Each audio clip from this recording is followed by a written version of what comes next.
Você já encontrou Hebreus capítulo 11, versículo 8? Amém? Amém.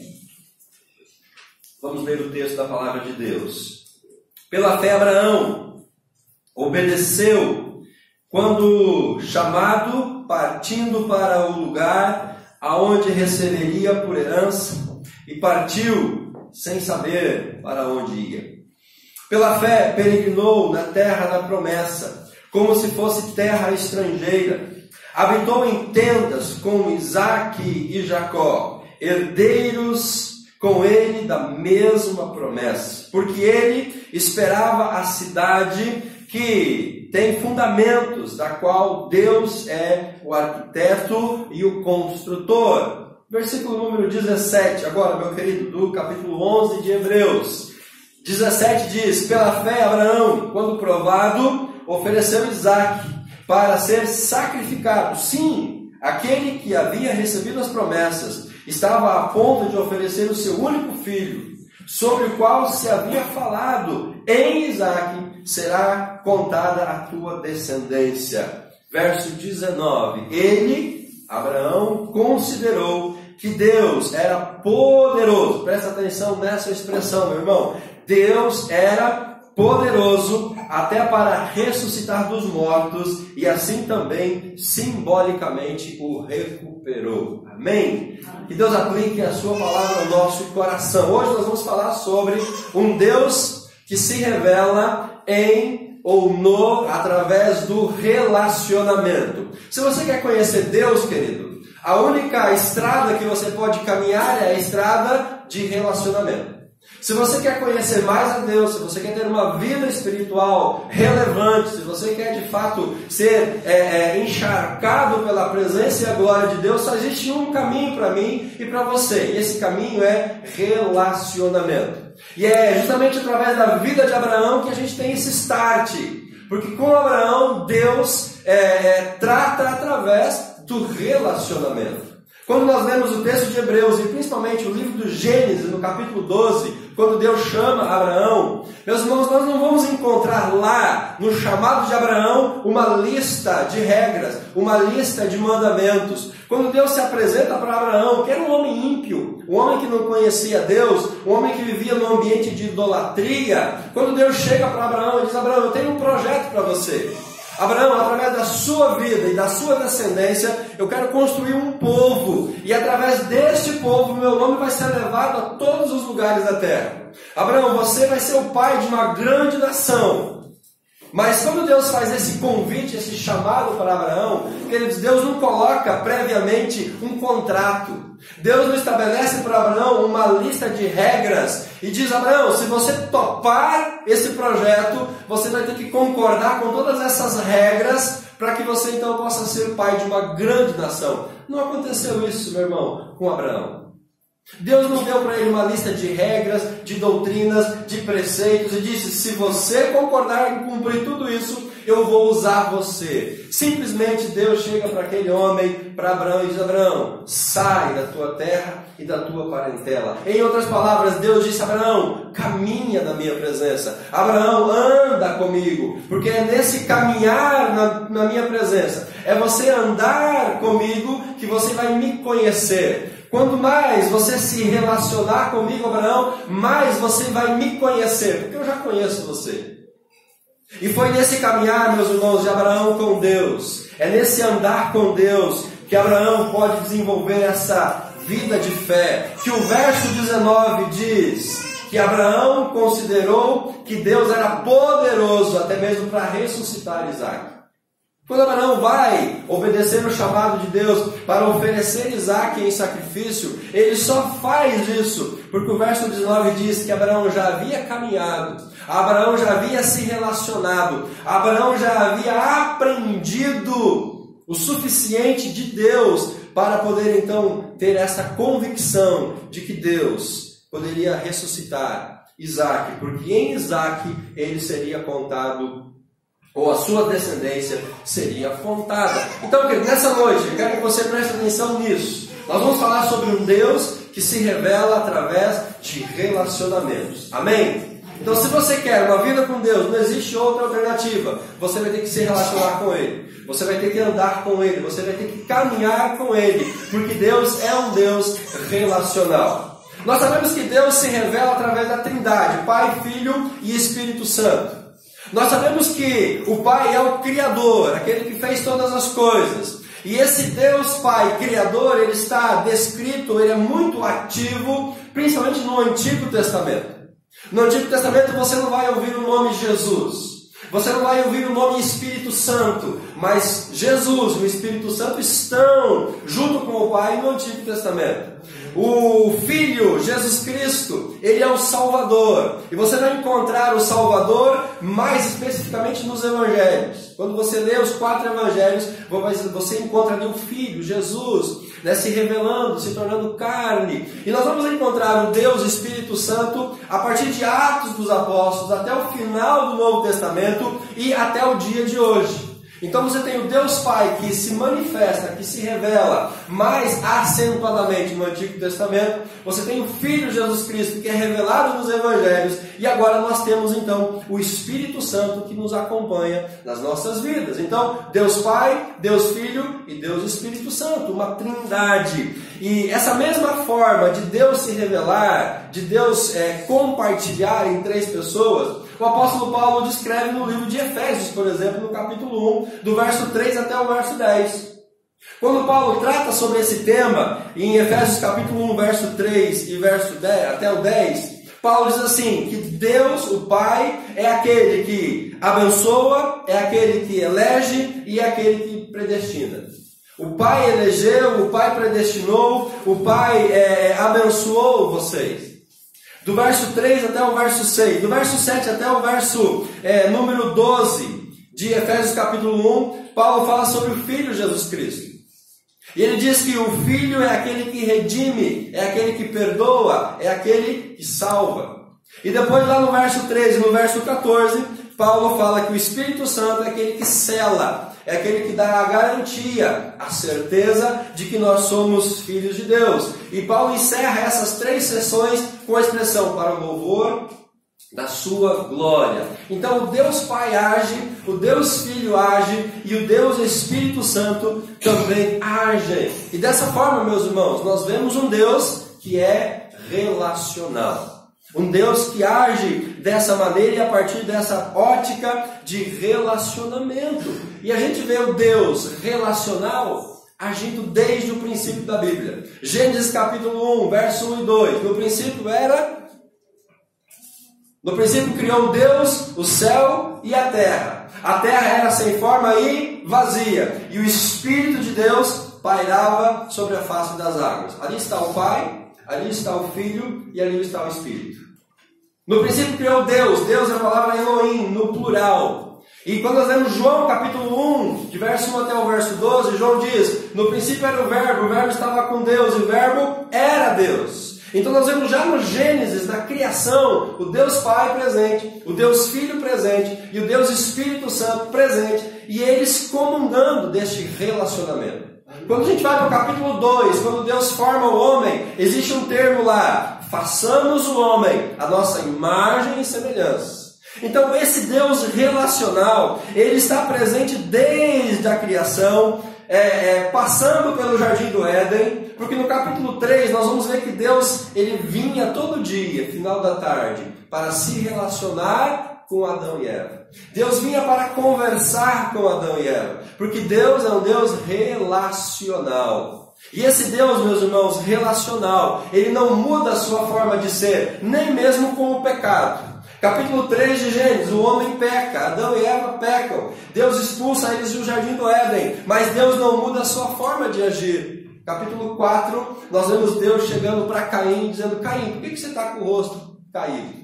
Caim, por que você está tão irritado? Caim, por que você está desse jeito? Deus conversando com Caim. Depois nós vemos no capítulo 6, Deus conversando com Noé. E assim, meus irmãos, esse Deus que é um Deus relacional, sempre foi à procura do homem, para se relacionar com esse homem pecador, para desenvolver este relacionamento. E ele faz isso até os dias de hoje. Hebreus capítulo 1, versos 1 e 2, Paulo diz, ou o autor de Hebreus diz, que Deus no passado falou de muitas maneiras, por meio dos profetas aos nossos pais, mas nesses dias Ele falou através do seu Filho. Então, desde o Gênesis até Jesus Cristo, Deus procurando falar, se comunicar, Deus procurando se relacionar com o homem. E em Jesus, Deus não mudou a sua forma de agir, porque a partir de Jesus, nós vemos esse mesmo Deus relacional procurando ter intimidade conosco. E é esse Deus que agora aponta para nós que a via para chegarmos a Deus é relacionamento. Quando nós encontramos lá em Lucas, no capítulo 9, nos versículos 30 e no verso 35, aquela experiência da transfiguração. Você deve conhecer essa passagem bíblica. Lucas, capítulo 9. Nós lemos a transfiguração. Jesus vai com Pedro, Tiago e João para o alto de um monte. Enquanto os discípulos cochilam, aparecem na presença de Jesus Moisés e Elias. E os discípulos acordam e veem aquela glória de Deus lá no monte. Reconhecem Moisés e Elias. Aí o que Pedro fala para Jesus? É tão bom ficar aqui, né, Jesus? Vamos fazer 3 tendas, uma para você, uma para Moisés e uma para Elias. E aí Jesus fala para Pedro o seguinte: olha, Pedro, a questão não é dessa forma. Deus chega para Pedro e diz assim: olha, você precisa, Pedro, a partir de agora, atender ou ouvir o meu filho. Acompanhe comigo, capítulo 9 de Lucas, verso 30 e o verso 35. 2 homens falavam com ele, a saber, Moisés e Elias. E aí lá no verso 35, diz assim: e da nuvem saiu uma voz que dizia, a voz de Deus. E o que essa voz disse? Este é o meu filho eleito, a ele ouvi. O que nós entendemos disso, meus irmãos? Deus está dizendo para Pedro: Pedro, não é através da lei, Moisés. Pedro, não é através dos profetas, Elias, porque Moisés e Elias estão ali representando a lei e os profetas. Deus está dizendo: Pedro, a sua vida, a sua jornada espiritual, você precisa, a partir desse instante, ouvir ao meu filho. Você não precisa ficar preocupado em cumprir a lei ou cumprir os profetas. Você precisa ouvir e obedecer ao meu filho amado. Queridos, e Deus não mudou. Deus não mudou. Ainda hoje, através de Jesus Cristo, por intermédio do Espírito Santo, o que Deus quer de mim e de você é relacionamento. Aquele Deus lá no Gênesis, um Deus da Trindade, um Deus que se revela, um Deus que busca relacionamento, um Deus que quer se encontrar conosco. Ele não mudou a sua essência e a sua forma de agir. Ele quer se relacionar conosco. E esse relacionamento hoje se dá através do Espírito Santo que habita em nós. E ele se dá através dessa intimidade que nós desenvolvemos, porque Jesus disse que o Espírito era o Consolador, aquele que estaria para sempre conosco. Você não pode ver Jesus, você não pode tocar Jesus, mas através do Espírito que habita no seu coração, você tem intimidade. Porque você pode conversar com o Pai, você pode conversar com o Filho, você conversa com o Espírito. É um Deus trino que se revela a partir de relacionamento. Isso é muito importante, irmãos, para a nossa fé. E para a gente avançar aqui, é preciso entender em primeiro lugar, então, que Deus, ele prioriza relacionamentos. Deus prioriza essa forma de chegar até o coração do homem. Deus, ele trabalha nessa via relacional e não na via de regras, de leis, de normas, de usos e de costumes. Nós precisamos entender essa verdade nessa noite, que o Deus que você busca, o Deus que você serve, o Deus pelo qual você anseia, é um Deus que quer, em primeiro lugar, se envolver numa relação com você. É um Deus que, como chamou Abraão para caminhar com ele, é um Deus que chega para você e diz: olha, vem, caminha comigo. É um Deus que se apresenta a você e diz: anda na minha presença. É um Deus que conhece você das suas falhas, dos seus erros, dos seus pecados, mas mesmo assim ele diz: caminha comigo, se relaciona comigo, anda na minha presença. O nosso dia a dia, meus irmãos, é regido por regras. O nosso dia a dia ele está tomado por regras, por normas, por leis. Se você está no trânsito, você tem regras para cumprir no trânsito. Se você está no seu trabalho, existem regras no seu trabalho. Em qualquer ambiente social, ali existem o quê? Regras, normas que conduzem, que ditam como a gente tem que agir, como a gente tem que fazer, como a gente tem que se portar. As regras fazem parte da nossa vida. As regras estão presentes na sua vida. Muitas pessoas se condicionam a partir de regras. O problema, meus irmãos, é que a nossa relação com Deus não pode ser a partir de regras. A nossa relação com Deus não pode estar pautada em regras. A nossa intimidade com Deus não pode ser a partir de regras, normas, princípios, conceitos, usos, leis, costumes. A nossa relação com Deus, ela é a partir de relacionamento. É isso que Deus deseja para a minha vida e para a sua vida. Existem dois modelos pelos quais nós podemos nos relacionar. Existe aquilo que é chamado de modelo familiar.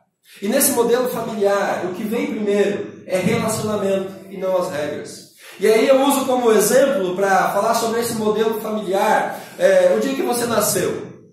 Você não lembra, mas a sua mãe lembra. No dia que você nasceu, antes de a sua mãe pegar você, né, no braço, no colo, mesmo sendo feio como você era, e eu era também, né? Para a mãe não existe nenhum filho feio, né? Para a mãe todo filho é bonito. Mas antes de a sua mãe pegar você no braço, que menino lindo, né? Que coisa maravilhosa. Levar você para casa, cuidar de você, limpar a fralda, dar mamadeira, passar a noite acordado. Antes da sua mãe fazer isso, ela não leu para você um conjunto de regras, um conjunto de normas. Dizendo assim, olha meu filho, se você concordar com essas regras, se você concordar com essas normas, com essas leis, se você assinar aqui embaixo, eu vou te levar para casa, eu vou cuidar de você, eu vou te amamentar, eu vou te amar, eu vou te dar carinho, eu vou fazer tudo por você. Alguma de vocês, mães, fez isso para o seu filho? Não. Muito provavelmente que não. Mas no momento que aquele menino, aquela menina foi crescendo, a partir do momento que ele foi, né, tomando corpo, foi ficando mais grande, você como mãe começou a fazer o quê? Menino, não pode fazer isso. Olha, aqui na minha casa não é assim, isso não pode, aqui está errado, não faz isso. Foi assim que aconteceu. Ou seja, no modelo relacional, nesse modelo familiar, o que vem primeiro? A relação, o relacionamento. Primeiro você amou o seu filho, primeiro você abraçou o seu filho, você cuidou dele, e depois você foi dando para ele, em doses homeopáticas, as regras, as leis, as normas, para que ele cumprisse. Isso é modelo familiar. Primeiro vem o relacionamento, para depois vir as normas. No modelo contrário a isso, chamado organizacional, o que vem primeiro são as regras, para depois os relacionamentos. Se você faz parte de um clube, por exemplo, de uma associação, se você mora num condomínio, para você fazer parte desse grupo, primeiramente você teve que concordar com as regras. Eu falava sobre isso lá no presídio e disse, se você quer entrar para a facção, primeiro você tem que ler as normas da facção, concordar, assinar, para depois você entrar na facção. E é assim que acontece. Se você não concordar com as normas, com as leis da facção, você não vai fazer parte, você não vai se relacionar, você não vai usufruir daqueles benefícios. E isso acontece, meus irmãos, em todo o modelo organizacional. Primeiro você conhece as normas, você se submete a elas, para depois você se relacionar com as pessoas que estão dentro daquele ambiente. E a pergunta é, como que Deus ele age? A partir desses dois modelos, familiar e organizacional, como que você imagina que Deus trata com o ser humano? É pelo modelo familiar. Então não tem como a gente estruturar a nossa vida espiritual diante de Deus partindo de regras, partindo de leis, partindo de normas, de princípios. Nós partimos de uma relação de intimidade com Deus. Abraão não recebeu regras. O povo de Israel só recebe regras, o que a gente chama de 10 mandamentos, milhares de anos depois, gerações depois de Abraão. Os 10 mandamentos, o Levítico, a lei, é entregue para o povo de Israel, aquele povo que nasce com Abraão, gerações depois de relacionamento. Só na saída do povo do Egito em direção à terra de Canaã, que Deus para então e dá para Moisés os 10 mandamentos, as normas. E ele só fez isso após muito tempo de relacionamento. Jesus primeiro chamou os 12 discípulos. Jesus, quando chega para Pedro lá no lago, Jesus não diz para Pedro: olha Pedro, tem um projeto para a sua vida. Eu quero que você seja meu discípulo. Eu quero que você me siga. Eu quero usar você de maneira sobrenatural. Mas primeiro, Pedro, aqui o contrato, ó. Pega, leia. Se você concordar, você assina. Depois você vem e me segue. Quando Jesus encontra Levi na coletoria, Jesus não fez o mesmo com Levi. Mateus, Levi, você quer me seguir? Aqui estão as normas, as regras, as leis. Se você concordar, assina, depois você me segue. Não, querido.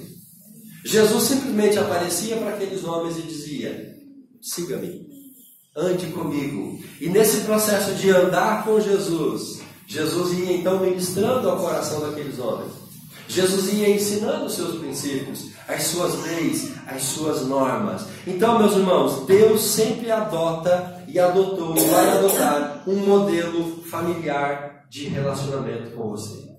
Deus sempre vai esperar de mim e de você uma vida na presença dele a partir de relacionamento, não a partir de regras ou de princípios. Se você tem estruturado a sua vida espiritual diante de Deus a partir de regras e de normas, eu tenho uma notícia ruim para dar para você. E a notícia ruim é que Deus não nos aceita pelos nossos méritos. Não, Deus não nos recebe por aquilo que nós fazemos. Deus não nos retribui por aquilo que eu faço. Deus, Ele não vai olhar pelos nossos merecimentos, pelos méritos. Por quê? Porque Deus, Ele olha a relação de intimidade. O mundo, ele recompensa o desempenho. Isso é uma verdade. Se você estuda, se você se esforça, tira nota boa, você passa de ano. No seu trabalho, se você bate o cartão certinho, se você é um bom funcionário, se você se esforça, você é promovido. Se você não pega nenhum atestado durante o mês, você ganha um bônus. Então, o mundo, ele premia, ele valoriza a recompensa, o mérito, o esforço. Quanto mais você se esforça, você é mais reconhecido, você é melhor visto pela sociedade e pelo mundo. Então, essa é uma filosofia do mundo. Recompensar o esforço, a dedicação, a nossa luta, aquilo que a gente faz. E o perigo é transferir essa meritocracia para a vida com Deus. O problema, irmãos, é quando a gente entende que uma relação com Deus, ela parte também a partir desse mérito. Então eu preciso fazer para Deus se agradar de mim. Eu preciso fazer para Deus considerar. Eu preciso fazer para Deus olhar para a minha vida. Eu preciso fazer algo para Deus me abençoar. Isso é meritocracia.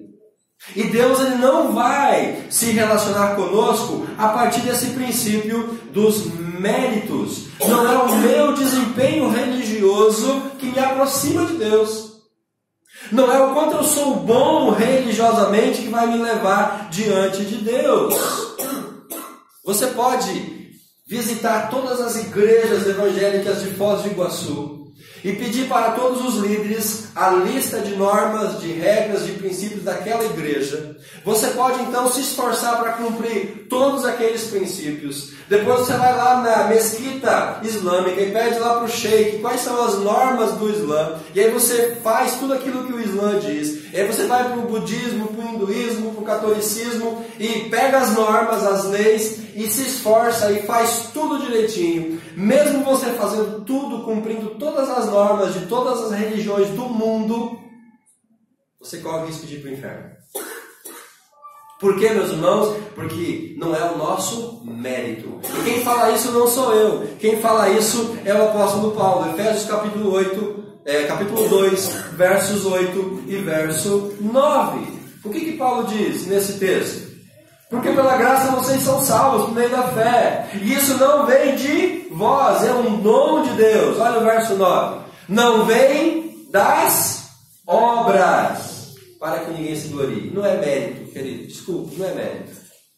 Você pode ser a pessoa mais certa a partir das leis, normas, conceitos, princípios, doutrinas de uma denominação, de uma religião. Mas não é isso que me leva à presença de Deus. Não vem das obras para que ninguém se glorie. É dádiva de Deus. É presente de Deus. E os Gálatas, eles começaram pela fé. Paulo fala isso, Gálatas capítulo 3, verso 3. E muitos de nós agimos como os Gálatas. Sois tão insensatos. Gálatas 3, verso 3. A ponto de, tendo começado pelo Espírito, começaram pelo relacionamento, começaram pela maneira correta, começaram na via certa. E aí Paulo diz, estão agora vos aperfeiçoando pela carne. É como se a gente começa a andar com Deus a partir de relacionamento. E num dado momento da nossa jornada com Deus, a gente deixa de se relacionar com Deus e começa a cumprir as leis, os costumes e os usos de uma denominação. Nós não podemos, irmãos, nos apoiar na nossa meritocracia. Abraão foi justificado pela fé. Paulo diz isso em Romanos, capítulo 4, verso 1 ao verso 3. Abraão, ele não foi aceito por Deus, por aquilo que ele fez, pelas suas obras. Ele não foi aceito por Deus por ser um homem bom. Capítulo 4 de Romanos. Que diremos sobre Abraão, nosso pai humano? O que ele alcançou? Porque se foi justificado pelas obras, Abraão não tem do que se gloriar, mas não diante de Deus. Então, se Abraão tivesse que se gloriar pelas suas obras, essa glória não seria diante de Deus, seria diante dos homens. Verso 3, que diz a Escritura? Abraão creu em Deus, e isso lhe foi atribuído como justiça. Então, meus amados, não é o meu esforço, não é o meu mérito, não é o quão eu posso obedecer às doutrinas, às leis da minha igreja, não é o quanto eu posso me esforçar para me adequar a um corpo doutrinário que vai agradar ao Senhor. O que Ele quer de nós é relacionamento, é depender dessa graça. E aí então não nos resta outra coisa a não ser buscar este relacionamento com Deus. Se Deus ele age a partir de um viés relacional, se não é pelos nossos méritos que nós vamos poder nos aproximar e agradar a Deus, o que nos resta, queridos? Buscar desenvolver um relacionamento com Ele. Jesus não estabelece o Evangelho em torno de uma lista de regras. Jesus ele estabelece o Evangelho a partir de uma pessoa. Jesus estabelece o Evangelho a partir de um conceito de fé nele. O princípio de Jesus para nós como discípulos é: creia em mim, confia em mim, conheça a mim, se relacione comigo, porque Deus amou o mundo de tal maneira que deu seu Filho único, para que todo aquele que crê num corpo doutrinário, que crê numa lista de regras, não. João 3,16 diz: para que todo aquele que nele, no Filho, em Jesus crê, seja salvo. Portanto, meus irmãos, não nos resta outra alternativa a não ser buscar este relacionamento. Ele não deixou regras, ele estabeleceu relacionamento. Ele deixou ele mesmo. Mesmo se a gente ler os evangelhos, a gente vai ver que a partir dos evangelhos, a partir das boas novas, o que está por trás de tudo isso é a pessoa de Jesus Cristo. O que está por detrás de tudo isso é o próprio Cristo. O legado de Jesus não morreu com Jesus. O legado de Jesus continuou vivo na vida dos discípulos. Por que algumas religiões nascem, mas depois desaparecem? Porque normalmente essas religiões, elas morrem junto com os seus fundadores. Mas o cristianismo não morreu porque Jesus está vivo, Ele ressuscitou. E aquilo que Ele deixou agora está na vida dos seus discípulos. Porque Jesus transmitiu vida, meu irmão. Jesus não transmitiu regras apenas. Jesus transmite a sua própria vida. É por isso que nós usamos um conceito de discipulado, dizendo que discipulado é vida na vida. É você transferir o Jesus que está em você para outra pessoa. É você compartilhar o seu Cristo para outra pessoa e não compartilhar doutrinas da sua igreja. Porque Jesus, Ele prioriza relacionamentos. E se nós não buscarmos esse relacionamento, nós não vamos encontrar ao Deus e ao Jesus que nós precisamos. E o que Ele exige de nós então? Pastor, se eu tenho que me relacionar com Deus, se não é pelo meu mérito, se não é pelas obras, o que eu preciso fazer? Jesus deixa um conceito, é pela fé. O que nós temos que fazer, meus irmãos, é buscar a fé em Jesus Cristo. Ele exige de nós a fé. Ele busca de nós despertar essa fé. Mas uma fé que está disposta a se relacionar com o próprio Jesus. Não uma fé que esteja disposta a cumprir regras e normas e conceitos. Por isso, queridos, a base do cristianismo não é regras. A base do cristianismo não são doutrinas. Doutrinas, regras, usos, costumes são a base de religiões.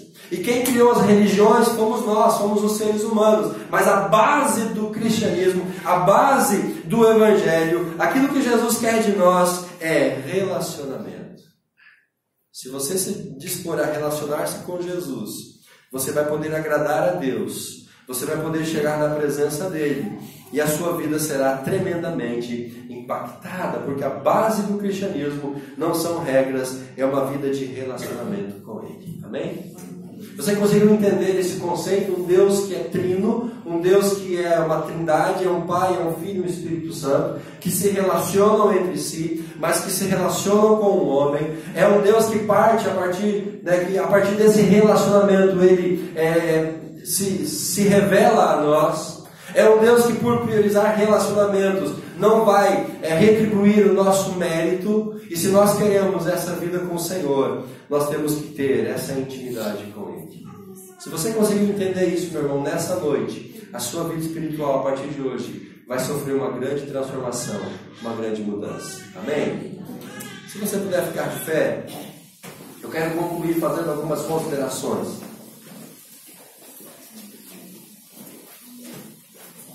Diante de tudo isso que você ora, ouve, coloque a sua vida diante do Senhor.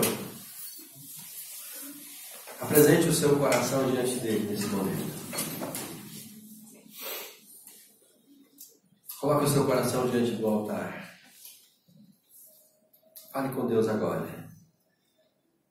Tenha essa certeza que Deus age a partir do modelo familiar. No modelo familiar, primeiro vem o relacionamento.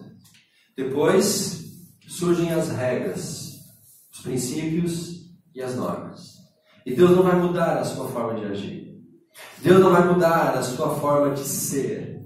Ele sempre vai priorizar relacionamento com você. Ele sempre vai querer se relacionar contigo. Não importa a sua condição. Não importa quem você é, como você é, em que situação você está. Nem mesmo o pecado da sua vida impede Deus de se relacionar contigo. Nem mesmo a condição nossa de pecadores desvia o olhar de Deus para as nossas vidas e o desejo dele de se relacionar conosco. Porque a Bíblia diz que Jesus morreu por nós, Romanos 5,8, sendo nós ainda pecadores. Mesmo sendo pecadores, Deus vem ao nosso encontro, nos dá uma oportunidade, uma chance de transformação, de mudança. Não há nenhum conjunto de regras, não há nenhum conjunto de normas, de leis, de princípios, de usos. Não há nenhum conjunto humano que possa nos salvar. Nós somos salvos pela fé em Jesus Cristo. Nós somos salvos pela graça de Deus. Por mais correto que nós andemos diante das doutrinas da nossa denominação, da nossa igreja, não são essas doutrinas que vão te levar para o céu. Por isso Jesus nos convida a conhecê-lo. E conhecer a Jesus é se relacionar com Ele, não é cumprir regras. Muitas pessoas não conseguem chegar a uma intimidade com Deus porque elas estão presas em regras e não buscando um relacionamento com esse Jesus. Por isso, meu irmão, nessa noite eu quero desafiar você a buscar uma vida de relacionamento com esse Deus. Buscar um relacionamento através da pessoa de Jesus Cristo, que é o único mediador entre nós e Deus. Buscar essa relação a partir da presença e a ação do Espírito Santo, que convence do pecado, da justiça e do juízo. Aquele que é o mediador, que intercede por nós, isso está em nós. Decida no teu coração nessa noite a se relacionar com Deus. Se você der esse passo, a sua vida espiritual será totalmente transformada. Você será impactado para a glória do Pai. Nessa noite, Jesus, nós apresentamos a Ti as nossas vidas. O Senhor nos conhece, o Senhor sabe das nossas falhas, sabe dos nossos pecados, e mesmo assim o Senhor nos convida para um relacionamento contigo. Porque o Senhor se revela através de relacionamento. Abençoa os meus irmãos. Fala ao nosso coração.